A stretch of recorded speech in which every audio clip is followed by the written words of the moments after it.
Eu quero então ler com os irmãos a palavra que está escrito aí em 2 Timóteo, capítulo 1, versículo de 1 a 5, que diz assim: Paulo, apóstolo de Cristo Jesus, pela vontade de Deus, segundo a promessa da vida que está em Cristo Jesus.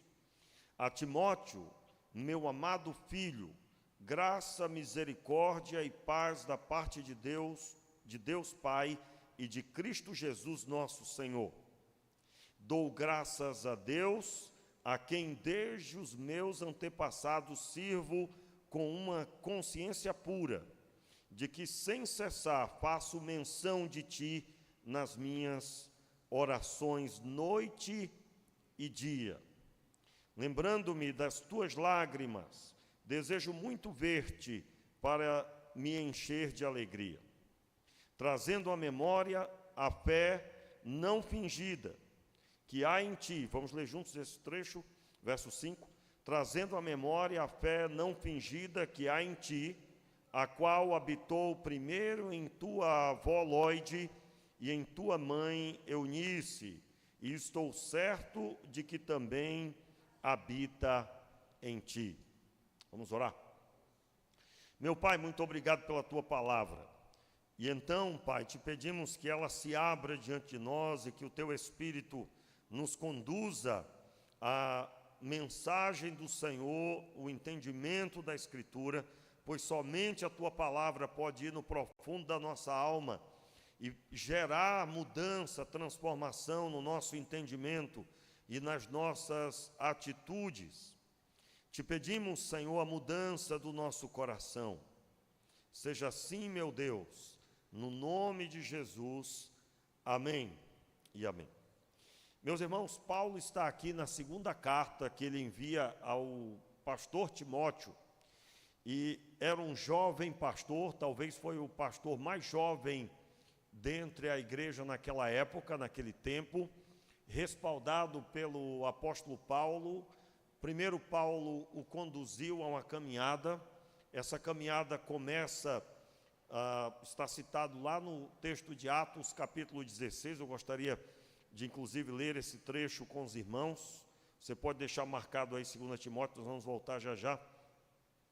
Mas eu gostaria de ler com os irmãos o texto de Atos 16.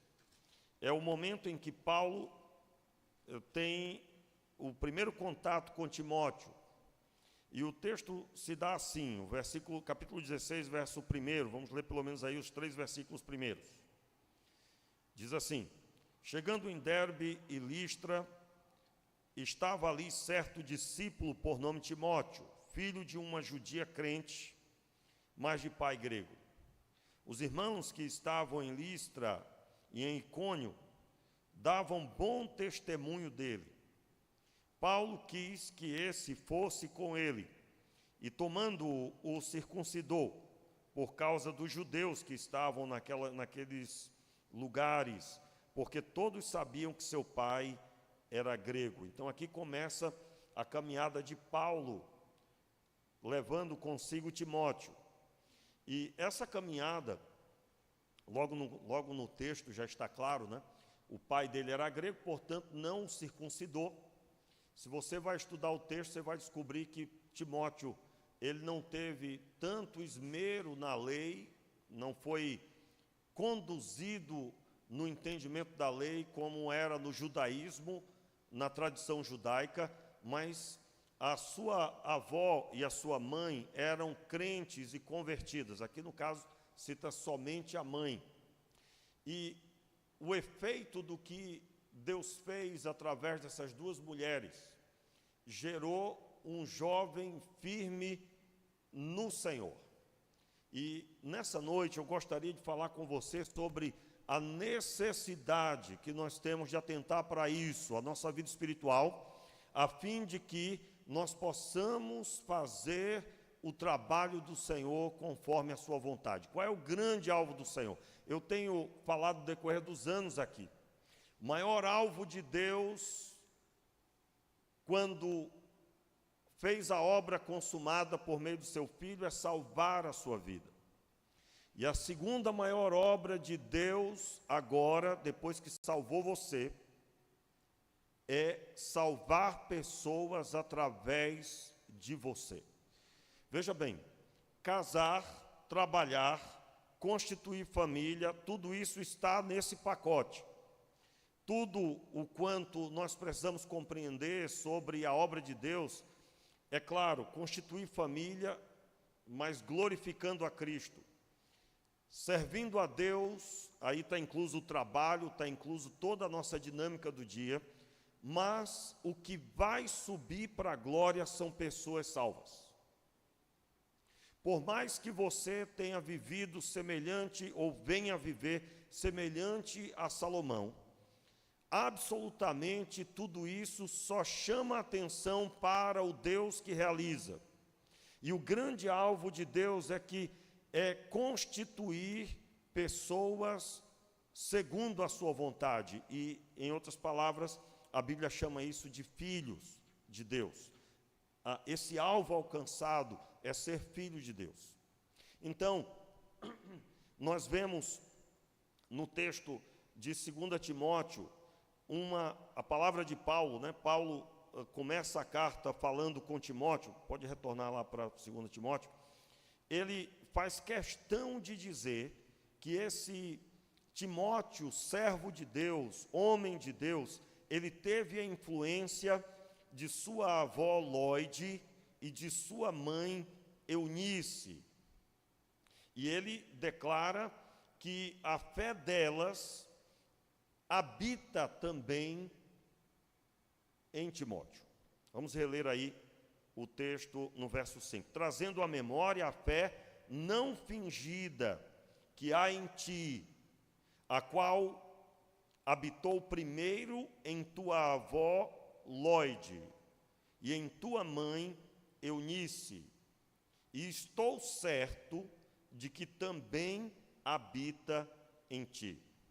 Em outras palavras, Paulo está dizendo, a fé delas era palpável. O que é uma fé palpável? Quando ele diz não fingida, ele está falando sem máscara, esplendidamente manifesta. Como será uma fé não fingida? É quando a pessoa exalta a Deus praticando o ensino de Jesus. Sua vida é praticar o que Jesus declarou. Ou seja, uma fé não fingida, uma fé não mascarada, uma fé não manifesta por atitudes vazias, era de todo o coração. Essa fé, Timóteo, eu tenho certeza que habita em ti também. Mas veja, o que Paulo está falando, e isso, infelizmente, nós não temos essa cultura para compreender isso, né? Na constituição de uma família judaica, nós tínhamos o ambiente para a glória de Deus ser multiplicada. Como assim? O primeiro contato que uma criança tinha com Deus era por meio de seus pais. É chamado também a tradição oral, né? É quando a pessoa profere as histórias bíblicas para os seus filhos. Hoje em dia você pode encontrar isso, a pessoa pega uma Bíblia para criança que conta as histórias, né? Uma Bíblia para bebê, por exemplo, vai ter histórias resumidas e, dependendo do nível, a ênfase são as cores, e quem vai ler não é o bebê, não é a criança, mas é o pai, né? Pastor, isso tem influência? Eu quero só lembrar você as histórias de pessoas, por exemplo, pais que falavam com o bebê na barriga, e a criança se mexia quando o pai chegava do trabalho ou quando falava. E quando essa criança nasce, tanto a mãe como o pai, quando se manifestam, ele tem uma atitude, a criança responde. Ou seja, essa atitude para com a criança, ela tem um efeito. A criança é um recipiente. E esse recipiente vai sendo preenchido por aquilo que Deus faz na vida dos pais. Certamente você já tem se perguntado de onde que nós tiramos uma geração talvez tão fraca na fé. Como assim? Qualquer coisa desvia alguém, qualquer coisa tira a pessoa do propósito. Ela facilmente sai do alvo. Talvez você já se perguntou isso. E eu quero crer que talvez muitas perguntas, eu creio, aliás, muitas perguntas como essa tendem a ser respondidas com esse ensino. Como assim? Na família judaica, que seguia o judaísmo com vistas a ensinar a lei, essa mãe conhecia da palavra, e o pai também. Mas quem ficava mais tempo com a criança, sempre, e até hoje, é a mãe. E ela, capacitada na fé, precisava para que pudesse transmitir aos seus filhos. E isso aconteceu na vida de Timóteo. Aconteceu. E pela influência das duas, o texto dá a entender claramente, quando lemos o texto de Atos, dá a entender claramente que ele não teve a influência do pai. O pai era grego, o pai não seguia a fé, o próprio Paulo deixa claro isso. Mas, claro, ali é uma questão de falar que ele era grego, não seguia a tradição judaica, tanto é que não circuncidou o filho. A circuncisão era conduzida pelo governador do lar. E o texto lá deixa muito claro, o testemunho de Timóteo era reconhecido por todos. O testemunho em Cristo Jesus. Só que o pano de fundo da fé em Jesus, primeiro, é o Antigo Testamento. E quando nós falamos do judaísmo, é claro, o judaísmo ia falar sobre esse assunto com os filhos. Eu não me canso de ensinar isso, né? Eu não me canso de repetir que o entendimento que se tinha naquele tempo, na época de Jesus, era que a educação na fé começava em casa, depois na sinagoga, mas principalmente em casa. E para isso acontecer, esse pai, essa mãe, precisava conhecer a Escritura. Aqui eu vou dar um exemplo para você disso muito fortemente. Vamos supor que você se converteu e você não sabe ler e nem escrever, e você ainda não tem filhos. Pastor, o que eu devo fazer? O que eu diria era que você precisa urgentemente se instruir, buscar o conhecimento, porque os seus filhos, ao nascer, você terá que instruí-los na Escritura. E como isso é o mais importante, não pode haver limites para alcançar esse alvo. Quantos estão entendendo o que eu estou dizendo? Diga amém. Os irmãos estão percebendo? Se o alvo a ser alcançado, a barreira é que eu não sei ler e eu não sei escrever, então eu vou resolver isso, porque eu creio que a coisa mais importante do mundo é o meu filho ter um encontro com Deus. E a primeira experiência dele começará comigo em casa, isso a mãe ou o pai. E é claro, eu gosto sempre, no discipulado, de dar ênfase muito claramente sobre as diferenças culturais que nós temos. Nós temos muitas diferenças culturais. Dentre elas, na época de Jesus não existia o entendimento de que uma criança não vai aprender. Era comum uma criança saber ler e escrever com 6 anos de idade. Era comum. Comum. E quem ensinava era o pai e a mãe. Veja bem, pastor, o senhor não acha que isso é exigir demais, não? Eu digo, não. Se o alvo é levantar nessa geração um Timóteo, não é um alvo que é grande exigência. Diga amém aí, meu irmão. Nenhuma exigência é grande se comparada com o alvo alcançado de Jesus na cruz do Calvário. Quero dizer para você que se você se esforçar ao máximo, e ao máximo como você nunca viu, ainda assim você não alcançou um pedaço, 1 metro dos quilômetros e quilômetros, e aí não dá nem para mensurar do que Cristo Jesus fez.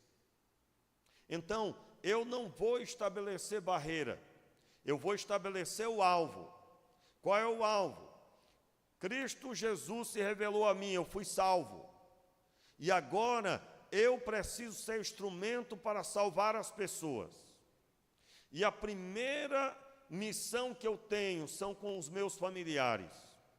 Porque aqueles que não cuidam dos seus, mas os abandonam, esses estão em pior situação, em se tratando de alguém que reflete a glória de Cristo. Não reflete a glória de Cristo.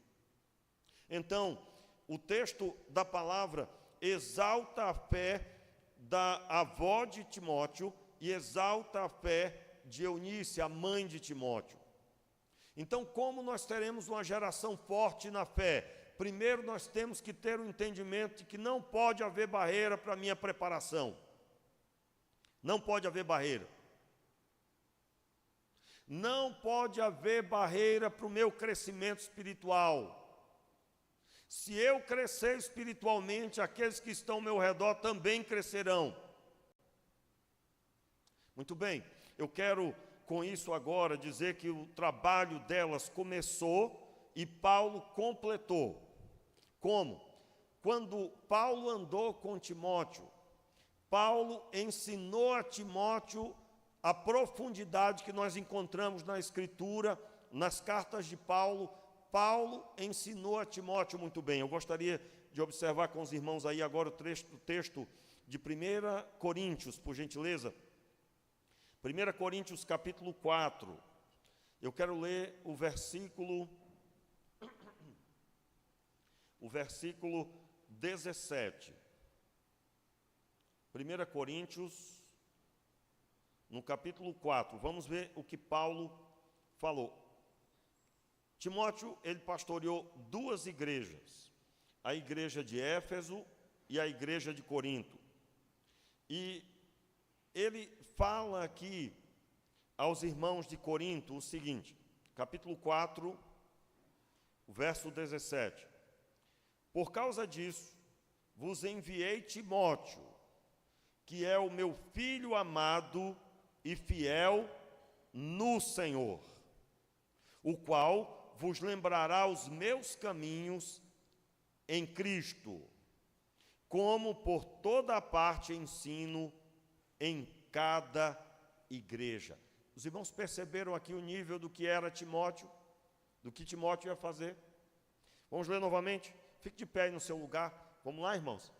Eu quero agradecer a Deus pela sua disposição e eu quero convidar você a ouvir esse trecho na sua tradução. Nós vamos ler na sua tradução, cada um vai ler na sua tradução, ouvindo a própria voz. Diz assim o texto, 1 Timóteo, capítulo 4, verso 17.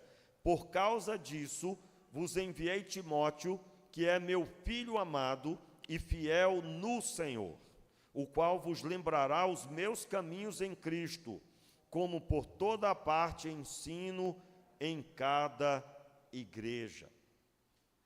E eu quero ler junto com vocês agora na tela, vamos ler juntos numa só voz. Por esta causa vos mandei Timóteo, que é o meu filho amado e fiel no Senhor, o qual vos lembrará os meus caminhos em Cristo, como por toda parte ensino em cada igreja. Como por toda parte ensino em cada igreja. Paulo, em outras palavras, estava dizendo, estou mandando para vocês o garoto pronto, preparado, que sabe tudo que eu ensino.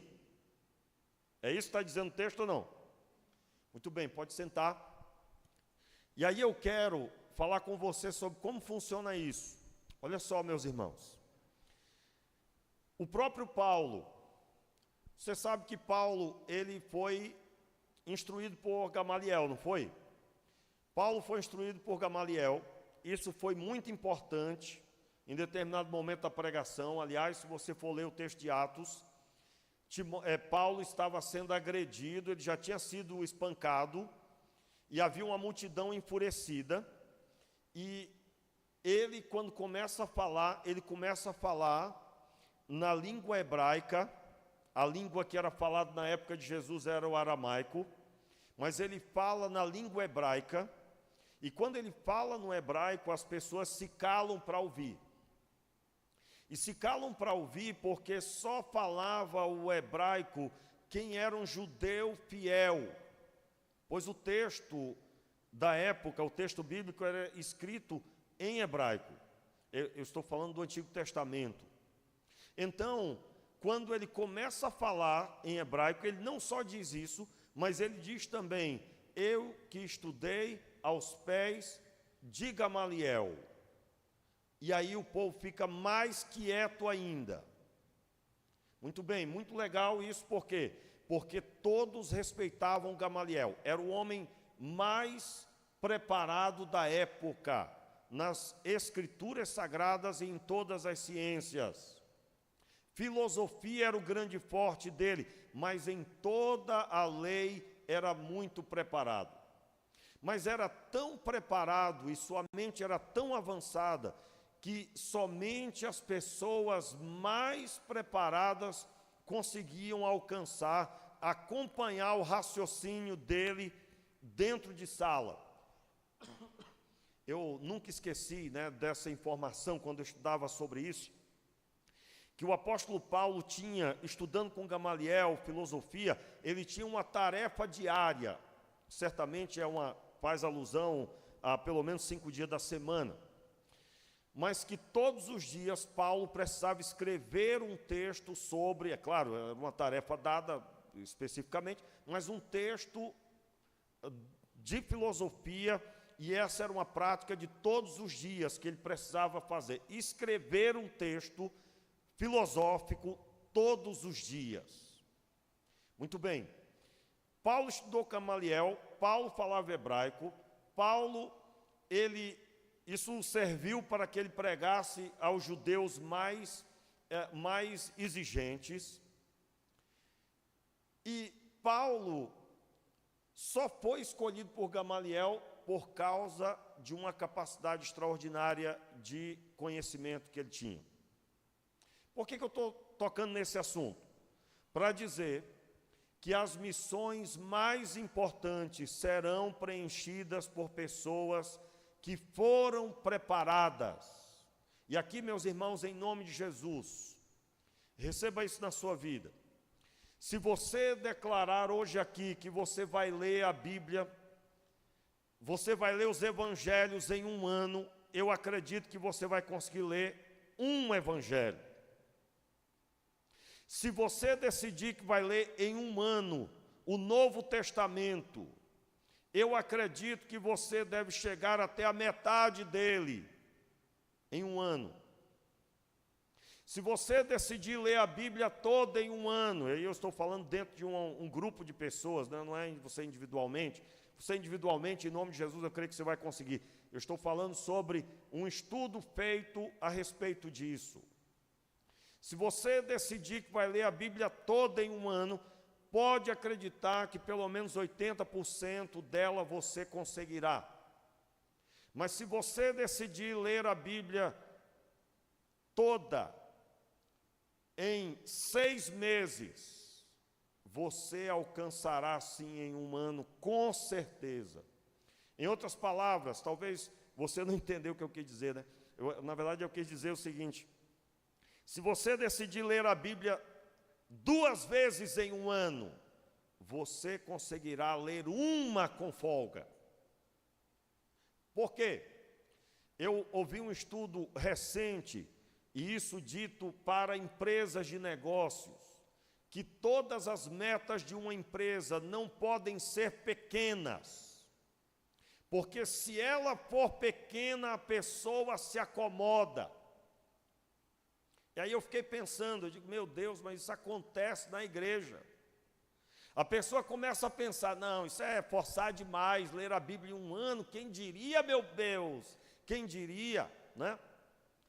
E aí, sabe o que acontece com essa pessoa? Ela vai ler de vez em quando, Mas se ela decidir que vai ler a Bíblia 2 vezes no ano, meu irmão, essa pessoa vai sentar com papel e caneta e vai planejar. E na pior das hipóteses, ela vai alcançar a ler uma vez a Bíblia toda. Em outras palavras, nós precisamos estabelecer alvos altos. Porque senão não prepararemos os Paulos. Se nós não estabelecermos alvos altos, não prepararemos os Timóteos. Quantos estão entendendo o que eu estou dizendo? Diga amém. Então, o que é que eu vou fazer?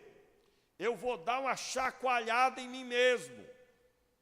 E vou aproveitar bem o bem maior desse tempo. Em se tratando de negócios, o bem maior é o tempo. E a atenção dedicada ao tempo. Em outras palavras, na internet é a sua atenção, né? Mas aí eu estou colocando aqui para nós o Evangelho.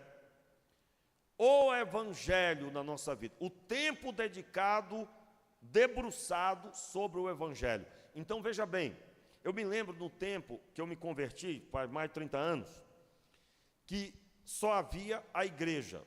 TV, meu irmão, TV, era 5 canais. Você não tinha opções, você não tinha concorrência, não tinha uma série de coisas que tem hoje. Eu não sei se você lembra do tempo em que lançaram o primeiro videocassete, era uma coisa de rico. Quem lembra disso aí? Rapaz, quem tinha um videocassete em casa era uma coisa. Lembra quando foi lançado? Pai fulano comprou, né? Um videocassete. Me lembro que meu irmão, assim que ele passou no concurso da universidade, e aí um dos primeiros salários dele, o que ele fez? Comprou. Chegou com aquele negócio em casa. Meu irmão, que coisa era aquilo? Depois se tornou uma coisa comum. Locadoras de vídeos VHS eram coisas comuns. E aí você já conhece a história. Isso foi se tornando obsoleto e foi sendo multiplicada a capacidade de entretenimento. E aí você tem hoje, quem diria, meus irmãos, você poder assistir um filme no seu celular e baixar quantos filmes você quiser, é ou não é? Quem diria você ter vários meios, várias locadoras, para os antigos, né? Vamos colocar no formato antigo, várias locadoras de filme dentro de um aparelhinho, não é? Você pode hoje, se nós víssemos isso naquele tempo, olhássemos para o futuro, aliás, eu não me lembro de ninguém que disse isso, no futuro nós vamos ter um aparelhinho, vamos assistir filmes num aparelhinho, eu não me lembro disso. E aí, nós temos hoje uma concorrência enorme para investir o nosso tempo. E o que é que nós vamos fazer? Não é? O que é que nós vamos fazer? Nós vamos decidir o que do nosso tempo? Nós precisamos decidir hoje, investir corretamente. Diga amém, meu irmão. Por quê? Porque só tem um jeito de gerar um Timóteo. Eu tenho que ter a fé firme. Eu não posso ter a fé fingida. Eu tenho que ter a fé firmada, fortalecida. Absolutamente. De forma que eu não vou perder tempo e eu vou gerar um Timóteo. Em outras palavras, pastor, e agora os meninos já cresceram, eu não fiz nada disso. Meu irmão, peça perdão e comece a partir de agora a dedicar total tempo. Aliás, eu ouvi uma palavra de um pastor falando sobre isso para um pai, né? Ele disse, olha, meus filhos todos cresceram, eu fiz tudo errado. Aí aquele orientador, um pastor, né? Ele disse, olha, vá, peça perdão a eles e diga por que você está pedindo perdão. E ele pediu perdão para os dois, eram 2 filhos, e houve um concerto ali, e ele disse, olha, eu fiz tudo errado e eu quero pedir perdão para vocês. E ele começou a partir dali. Como assim? Aquilo que nós somos é o que nós vamos gerar, meus irmãos. Aquilo que nós somos é o que vai ser das pessoas. E eu quero, para encerrar, convidar você a esse entendimento. Vamos só recapitular aqui, porque senão vai parecer que eu falei de um monte de coisa e eu me perdi, né?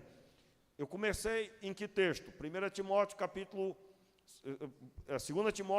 1, versículo de 1 a 5. E eu li que a fé de Timóteo não começou em Paulo, começou com a avó e a mãe. Paulo dá característica clara delas, elas não tinham a fé fingida. Elas eram firmes e a fé delas habitava em Timóteo, e Paulo tinha certeza disso.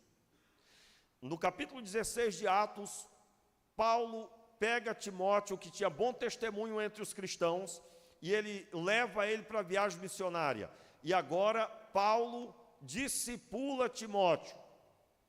Timóteo foi preparado em toda a doutrina. E o efeito disso, se tornou pastor de 2 igrejas, e talvez as 2 mais difíceis igrejas, Éfeso e Corinto.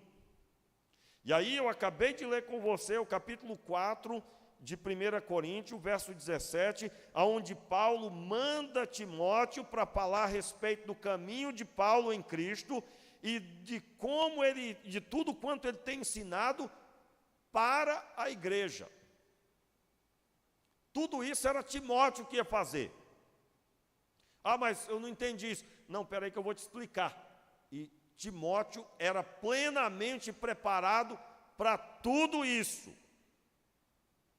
Só para você ter uma ideia, eu me lembro quando eu fui para o seminário, né? Você não podia ir para o seminário se não tivesse pelo menos 2 anos de convertido. Por quê? Porque deduz-se que uma pessoa que tem 2 anos de convertido para baixo, ela não tem uma fé básica. Então, pelo menos 2 anos e meio de convertido. E é claro, é muito mais do que isso. Por exemplo, na nossa denominação, para uma pessoa fazer o seminário, ela precisa ter a aprovação da igreja. E para ter a aprovação da igreja, a igreja votar, ela precisa ver no candidato um chamado. Então, ele terá que ter manifestado a atitude de um chamado ao ministério. Foi o que aconteceu com Timóteo. Paulo ouviu dos irmãos que ele era firme.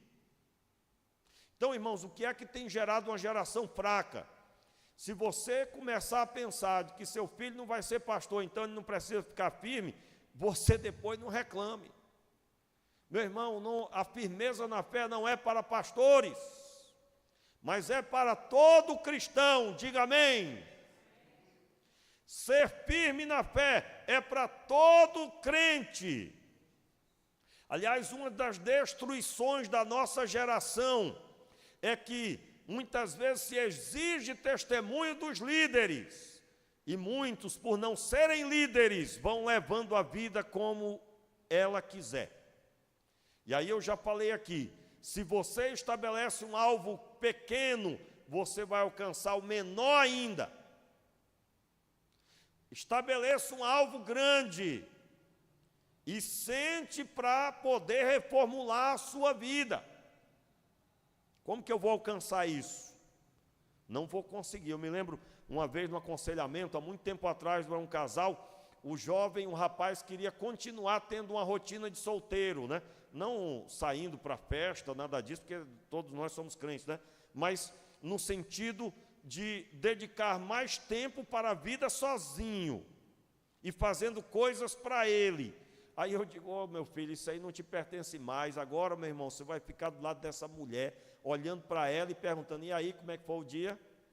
Você vai conversar com essa mulher, vai perguntar como é que ela está, e você vai cuidar dessa mulher para que ela seja feliz. E isso requer tempo. Como eu sempre digo, casamento não é para menino, né? Só menino é que faz o que quer, faz o que gosta. Homem que é homem, faz o que é preciso. E um homem casado precisa cuidar da sua esposa. Pensar que era dos filhos, pastor. Não, meu irmão, se você não cuidar do seu casamento, você está destruindo seus filhos.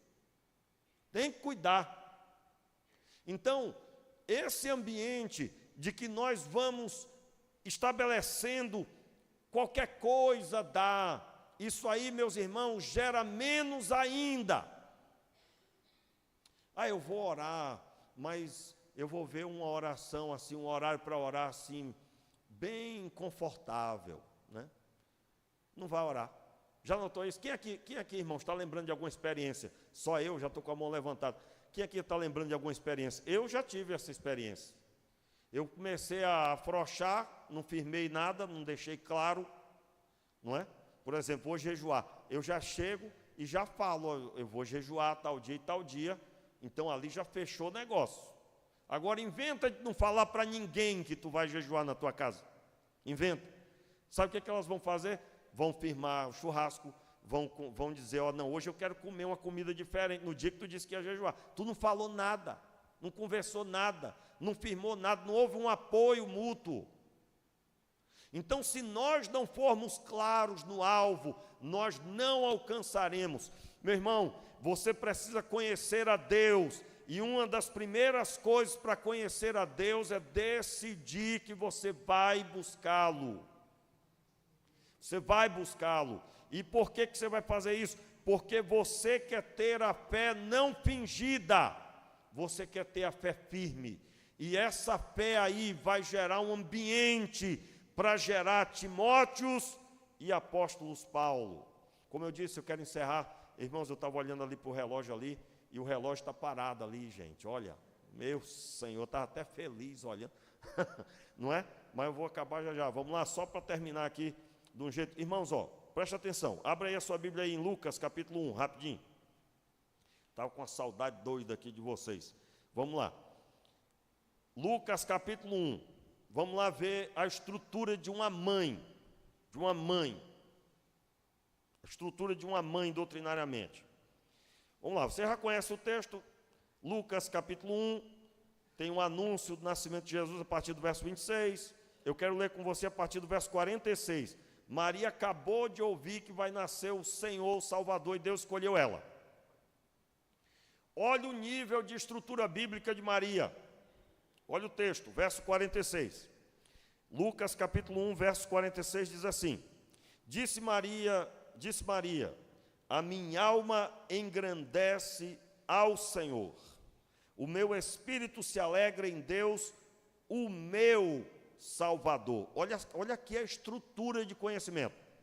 Primeiro, ela estava dizendo, a minha alma, o meu entendimento, alma aqui, entendimento, tudo que há em mim se alegra em Deus. Irmão, isso aqui é uma pancada na nossa cara, na nossa cabeça, no nosso coração, em tudo. É esmagar a gente assim, ó. Por quê? Porque muitos de nós, se ouvíssemos o que ela ouviu, talvez ficaria estarrecido, com medo, talvez não ia sair de casa. Que isso? Vai nascer o Salvador, e através de mim, meu irmão, como é que é a geração que nós temos visto? Você não, você está vacinado, diga amém aí. Você está vacinado, mas a geração de hoje, irmãos, é a geração que está fugindo da responsabilidade.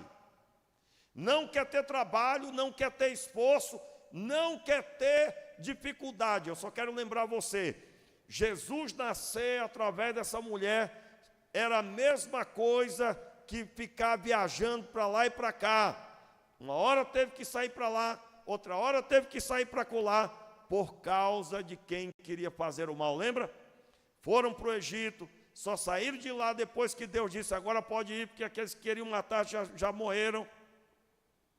Ou seja, fazer a vontade de Deus não é fácil no sentido físico, demandará esforço. Em outras palavras, se você sair daqui hoje com o joelho doendo, sem ter passado a noite orando, só de pensar, você está abençoado. Como assim? Pastor, eu pensei que eu ia sair daqui dizendo, rapaz, eu nem compreendi direito que eu tenho que me esforçar tanto, ainda não entendi isso. Se você sair preocupado porque você não está fazendo nada e você está agoniado porque você quer começar a fazer e você orou dizendo, aconteça o que acontecer, eu estou firme no propósito, você entendeu a mensagem. Pastor, mas vai ser difícil? Vai ser difícil, meu irmão, vai ser difícil. Mas se fosse impossível, Deus iria estar com você te dando. Amém, meu querido? Como assim? Eu quero me certificar que você está ciente da responsabilidade que nós temos, porque da criança da rua, que nós não somos o pai nem a mãe, mas que Deus tem nos dado para cuidar aqui nesta igreja. Não só do ministério com crianças, meu irmão, você faz parte do reino, você faz parte da igreja. Se você já não se alistou nesse exército, está ali, hoje até a recepcionista ali, né? Está ali a Carla ali, não vai deixar nem você sair sem você dar o seu nome ali. Estou brincando, né? Brincadeira, né, irmãos? Mas se você quiser levar a sério a brincadeira, receba também, né? Como assim? Porque, meus irmãos, nós sabemos do poder do Evangelho. Você não é o pai nem a mãe, mas quando Cristo entra no coração, Ele é suficiente para pôr ordem no caos e fazer a obra. Nós cremos e temos orado por isso. Então, nós estamos lidando com o quê? Nós precisamos olhar para Maria e entender a capacidade de entendimento de Deus que essa mulher tinha. Ela foi escolhida para receber o Salvador. E ela estaria na condição de ser a primeira a orientá-lo. Você acha que o Senhor ia dar uma responsabilidade sem a capacidade estabelecida? De forma nenhuma. E aí vem todo o entendimento de por que o Senhor, Ele vela pela sua palavra para cumprir. Porque Ele vai gerar pessoas com estrutura de entendimento. Ela, ao invés de estar preocupada, agoniada, com medo, ela está dizendo: a minha alma se alegra no Senhor. A minha alma, disse Maria, a minha alma engrandece ao Senhor. O meu espírito se alegra em Deus, o meu Salvador. Meus irmãos, ela ouviu que ia gerar o Salvador e ela disse: eu estou feliz. Então eu quero dizer para você, se você ouvisse que o Senhor tem uma obra na vida do seu filho e que ele vai ser um grande missionário em algum país que lá mata o crente se descobrir que ele é crente, como você estaria? Fale para mim, como você estaria? Você diria: a minha alma engrandece ao Senhor, o meu espírito se alegra em Deus. Se a sua resposta é: não sei, estaria sim, pastor, concordo, eu estaria com medo. Meus irmãos, nós estamos vivendo um tempo onde as pessoas ouvirem missões que o Senhor tem, as pessoas estão sujeitas a terem medo e fugirem. Maria estava alegre. Aí o verso 48, pois olhou para a humildade da sua serva. Desde agora, todas as gerações me chamarão bem-aventurada. Você sabe que aventurada significa feliz, né? Em outras palavras, bem feliz é algo que expressa algo muito mais do que feliz. Veja bem, ela não está exaltando: agora eu serei uma pessoa rica. Não, não. Ela está falando: eu serei conhecida como uma pessoa que é muito mais do que feliz. É essa estrutura que nós precisamos ter em nossos lares, meus irmãos. E com isso eu estou dizendo para você, a fé que habitou em Lloyd e que habitou em Eunice e que gerou a vida de Timóteo, pode ser vista também na pessoa de Maria. Isso aqui tem que gerar inspiração no nosso coração. Qual é o grande problema? Você sabe que a doutrina católica pegou Maria e transformou ela em uma pessoa que não é humana no sentido de ter nascido debaixo de herança pecadora. É ou não é? Ela é mãe de Deus na doutrina católica. A maioria de nós veio do catolicismo. E às vezes não percebemos que essa fé nos atingiu. E talvez você, quando lê esse texto, vê Maria como alguém diferente de você. E aí você está afetado, por quê? Porque você não conseguirá olhar para ela e dizer, é isso aqui que Deus quer fazer na minha vida. Não conseguirá. Do mesmo jeito que Satanás certamente tem usado, meu irmão, em nome de Jesus está repreendido na sua vida isso. O entendimento de que fidelidade para os líderes ou para os pastores, mas os membros da igreja podem ficar de qualquer jeito. Isso é do capeta, esse entendimento. Isso existe. Eu me lembro quantas vezes, meu irmão, quantas vezes eu estive no gabinete lidando com uma pessoa e uma prática de pecado. A pessoa estava cometendo determinado pecado e aí ela resistia em dizer que não tinha problema. Aí quantas vezes eu me lembro, né, mudava completamente quando eu dizia assim, então o pastor também pode. Rapaz, eu me lembro das caras e bocas. Não, aí não, senhor não. Me lembro de uma vez, o caba estava, muito tempo atrás, né, até desviou, está desviado, né? Permaneceu desviado, até outro dia eu ainda sabia que estava desviado. Infelizmente. O caba estava acostumado a humilhar a esposa. Mas gostava, hein, de humilhar. Aí eu digo, rapaz, mas a bichinha não é para fazer isso, não, rapaz. A bichinha é para você amar, cuidar, zelar. Aí, teimava que não tinha problema, que era besteira, que não sei. Eu digo, mas o que você acha de eu fazer isso com a minha esposa também? Rapaz, eu me lembro até hoje, o caba quase deu um pulo da cadeira. Não, senhor, não, senhor é o pastor. Os irmãos estão entendendo, irmãos? Criou-se conduta para pastores e conduta pecaminosa para os crentes e que não tem problema. Pastor, não, eu posso. Eu acredito, se eu perguntar para você, você já contemplou isso em algum momento da sua caminhada cristã. Meus irmãos, fidelidade é para todo salvo. Santidade é para todo convertido. Amém, meu irmão? Então, o que é que nós vamos fazer? Nós vamos abraçar a fé como ela é. Nós vamos buscar a Deus até o Senhor gerar em nós essa estrutura de ouvir a grande missão e declarar que é uma grande coisa o que eu estou vivendo e eu estou muito feliz com Deus. Eu confesso, no decorrer do tempo, quantas vezes eu desafiei pessoas a uma obra e conforme eu ia falando, a pessoa ia se tremendo. Meus irmãos, uma coisa eu aprendi, nunca recuar de nada que eu tenho convicção em Deus.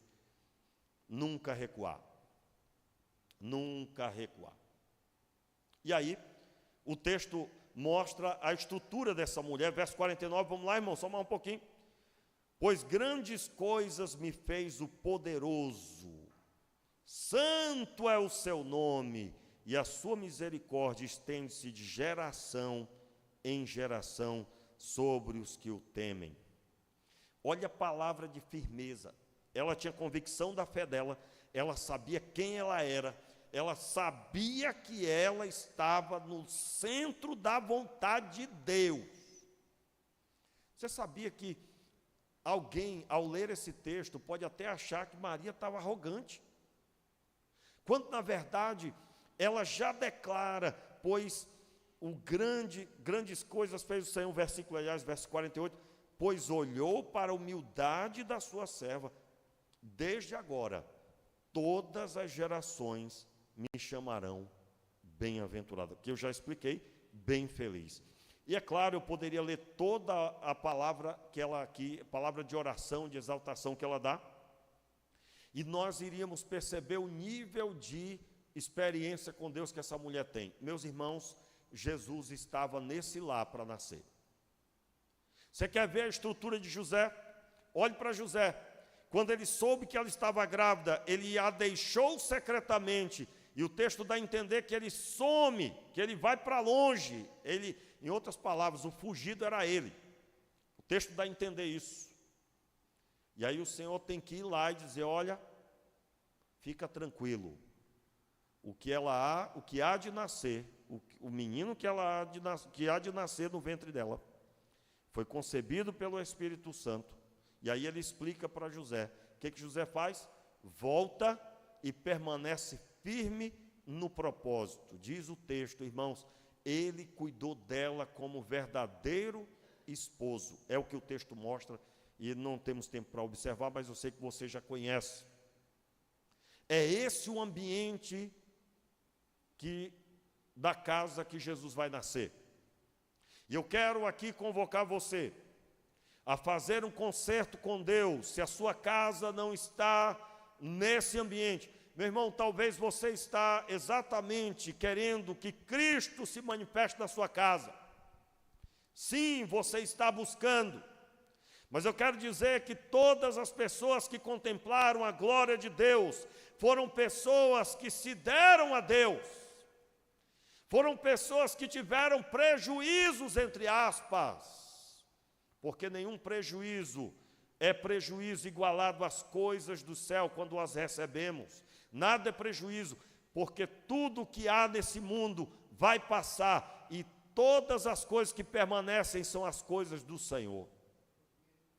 Eu quero aqui chamar você ao entendimento. Uma geração forte é feita com um pai forte, com a mãe forte no Senhor, com pessoas convictas da fé, que vão gerar a fé na vida dos seus filhos. E eu creio em Deus, irmãos, que nós vamos alcançar isso em nome de Jesus. Fique de pé no seu lugar, vamos orar. Feche os seus olhos, mas abra o seu coração. E eu convido você agora a lançar a sua vida diante do Senhor. Talvez eu dei um pequeno exemplo, mas é o que Deus tem requerido de você. Você vai ler a Bíblia toda. Você vai estabelecer um alvo alto, porque você não quer se acomodar. Você vai mudar a sua rotina. Você vai fazer um concerto com Deus. Você vai agir conforme Deus tocou o seu coração. Eu creio que Deus falou o seu coração. Me entenda corretamente. Eu não estou colocando um fardo sobre você, mas eu estou dizendo a você que pessoas preparadas são pessoas que estabeleceram um propósito, estabeleceram diante de Deus um propósito e caminharam retamente nesse propósito. Ore agora, faça uma oração. Diga para Deus como que você vai fazer. Ou se você não sabe, peça direção a Ele. Meu Pai, te pedimos uma geração forte. Mas nós reconhecemos, Pai, a nossa pequenez. E nós te pedimos, Senhor, gera em nós essa geração. De forma que, ao estender as nossas mãos, tenhamos, Senhor, uma geração fortalecida. Timóteos sejam gerados, Senhor, a partir de nós. Nós te pedimos, Pai, misericórdia. Tem misericórdia de nós, Senhor, por não lermos a Tua palavra. Tem misericórdia de nós por não nos esforçarmos para fazer o que o Senhor tem nos mandado. Nos arrependemos, Senhor. E agora, diante de Ti, Pai, queremos firmar esse propósito diante de Ti. Queremos buscar a Tua face. Levante as suas mãos, meu irmão. E eu vou pedir que o Senhor ajude você a buscá-lo. Em nome de Jesus. Que o Senhor Deus fale ao seu coração. Que o Senhor Deus ministre a tua alma. Tudo que estava oculto diante dos teus olhos. Que os teus olhos se abram para contemplar o reino espiritual. Para contemplar as coisas do Senhor no teu lar, no teu trabalho, na sua vida. As coisas que entraram e não deveriam ter entrado em seu coração. Que você seja abençoado por Deus. Que o Senhor Deus identifique agora para você todas as coisas. Que haja discernimento espiritual dado pelo Espírito Santo. Que o Senhor Deus impulsione o seu coração para buscar o impossível. Em nome de Jesus. O impossível na sua família. O impossível na sua vida. O impossível nessa geração, Pai. E como pastor desse rebanho, eu me coloco diante de Ti, Pai. E eu te peço misericórdia, meu Deus, para todas as vezes que houve atraso aqui nesse lugar, que houve empecilho aqui nesse lugar. impedindo a visão, e que nós nos deixamos levar por qualquer coisa que interferiu no bom andamento da tua obra. Te pedimos misericórdia, Senhor. Eu te peço misericórdia, meu Deus, sobre a minha vida, sobre a minha casa, meu Pai. E eu te peço, Senhor, fortalece os meus pés, fortalece as minhas mãos, fortalece a minha vida diante de Ti. E dai-me, Senhor, capacidade de alcançar a formação do Teu povo, de alcançar a geração atual, Senhor, com a obra do Senhor na medida da Tua vontade. Sim, Pai, em nome de Jesus. E eu te peço agora, Senhor, o poder do Espírito derramado sobre estas mãos erguidas, sobre estas mãos levantadas. Seja o Teu Espírito agora movimentando, agitando este coração, agindo, meu Deus, e a ousadia que virá, seja a ousadia do Espírito agora sobre os Teus filhos, para falar e fazer conforme a Tua vontade. Meu Pai, eu te peço a direção nítida para o Teu povo. Sim, meu Deus, e agora sobre todo o restante do rebanho que não está aqui hoje à noite, eu te peço agora este mover do Espírito aonde eles estiverem. E seja assim, meu Deus, de forma que ao acordar, acordarão diferente. Sim, meu Pai, haverá um mover diferente sobre os Teus filhos, assim como aqueles que estão aqui agora, em nome de Jesus. Amém e amém. Glória a Deus. Dê um aplauso ao Senhor bem forte. Aleluia. E agora que o amor de Deus, que a graça do nosso Senhor